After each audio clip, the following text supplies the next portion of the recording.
நாமக்கல் மாவட்டத்துல ஏடிஎம்கே அண்ணா தொழிற்சங்க பேரவை சார்பா மே தின பொதுக்கூட்டம் நடந்துச்சு. இந்த கூட்டத்துல நாமக்கல் மாவட்ட அதிமுக அமைப்பு செயலாளரும் முன்னாள் அமைச்சரும் குமாரபாளையம் தொகுதி சட்டமன்ற உறுப்பினருமான தங்கமணி பங்கேற்றாரு. அந்த கூட்டத்துல பேசின தங்கமணி அவர்கள் பாத்தீங்கன்னா, டிஎம்கே ஆட்சி தொழிலாளர் விரோத ஆட்சி அப்படிங்கறத எடுத்து சொல்ற மாதிரியே சட்டமன்றத்துல 12 மணி நேர வேலை திட்டத்தை சட்ட முன்முடிவை தாக்கல் செஞ்சாங்க. எடப்பாடி அவர்கள் ஒரு பெரிய போராட்டத்தையே அறிவிச்ச உடனேதான் அந்த திட்டத்தை கைவிட்டாங்க. இன்னும் 10 மாசத்திலேயே சட்டமன்ற தேர்தல் வரப்போகுது. அதுல ஒரு பெரிய வெற்றியை பெறுவோம் அப்படிங்கிற நம்பிக்கையை ஏற்படுத்துற வகையில வந்திருக்கிற அனைவருக்கும் நன்றியை தெரிவிச்சுக்கிறேன். தமிழகத்தின் இருண்ட ஆட்சியா டிஎம்கே ஆட்சி நடந்துட்டு இருக்கு.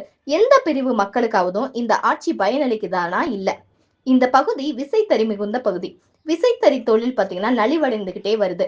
எடைக்கு போடுற நிலை கூட வந்துட்டு இருக்கு. 1000 ரூபாய் திட்டம், பெண்களுக்கான இலவச பஸ் திட்டம் இதெல்லாம் கொடுத்துட்டோம், மக்கள் வாக்களிச்சிருவாங்க நம்புறாங்க. இலவச வேட்டி சேலை, விசைத்தறி பாதிப்பு, சட்டம் ஒழுங்கு பாதிப்பு, இத பத்தி எதுவுமே கவலைப்படாம ஆட்சி செஞ்சிட்டு இருக்காங்க. 2026ஆம் ஆண்டு எடப்பாடியார் முதலமைச்சர் ஆனாதான் எல்லா தொழிலுமே வளர்ச்சி அடையும். இனியும் இந்த அரசை நம்பி வாக்குறுதி நம்பி வாக்களிக்க கூடாது. வருஷத்துக்கு 6% மின் கட்டணம் உயர்ந்துட்டு இருக்கு. வீட்டு வரியும் உயர்ந்துட்டு இருக்கு. சொத்து வரி அப்படின்னு எல்லாத்தையுமே உயர்த்தி விட்டாங்க. 100 நாள் வேலை வாய்ப்பு திட்டத்துக்கு 3 மாசம் சம்பளம் கொடுக்கல. சட்டமன்றத்துல கேட்டா மத்திய அரசு பணம் கொடுக்கல அப்படின்னு சொல்றாங்க. மத்திய அரசு லேட்டா தான் கொடுக்கும். மாநில அரசு தன்னுடைய சொந்த நிதியில இருந்து தான் சம்பளத்தை கொடுக்கணும். ஆனா அதை செய்யாத அரசு திமுக அரசு. இப்போ சாராய கடையை கொண்டு வந்து ஏழைங்களை குடிக்க வச்ச ஸ்டாலின் அரசு கஞ்சாவை கொண்டு வந்து இளைஞர்களை கெடுக்கும் அரசா இருக்கு. கட்சி ஊழியர் கூட்டத்துல தண்ணி பாட்டிலுக்கு பதிலா பீர் பாட்டில் வைக்கிற கட்சி டிஎம்கே. இவங்க ஆட்சியில எப்படி சாராயத்தை ஒழிக்க போறாங்க?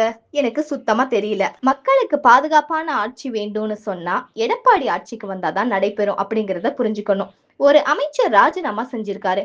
தரக்குறைவா பேசினதுக்காக ராஜினாமா செஞ்சிருக்காரு. நாங்க போராட்டம் நடத்தினதுக்கு அப்புறம் தான் ராஜினாமா செஞ்சிருக்காரு. பெண்களை பத்தி மதத்தை பத்தி தரக்குறைவா பேசுறாரு. அவங்களுக்கு பாடம் புகட்டணும். 2026 தேர்தல்ல ஏடிஎம்கேக்கு வாக்களிச்சாதான் அவங்களுடைய மமதைய ஒழிக்க முடியும். மறுபடியும் தாலிக்கு தங்கம் திட்டம் வரணும்னு சொன்னா எடப்பாடி ஆட்சிக்கு வரணும். இதுக்கு முன்னாடி பாத்தீங்கன்னா 3 லட்சம் கோடி தான் தமிழகத்துல கடன் இருந்துச்சு.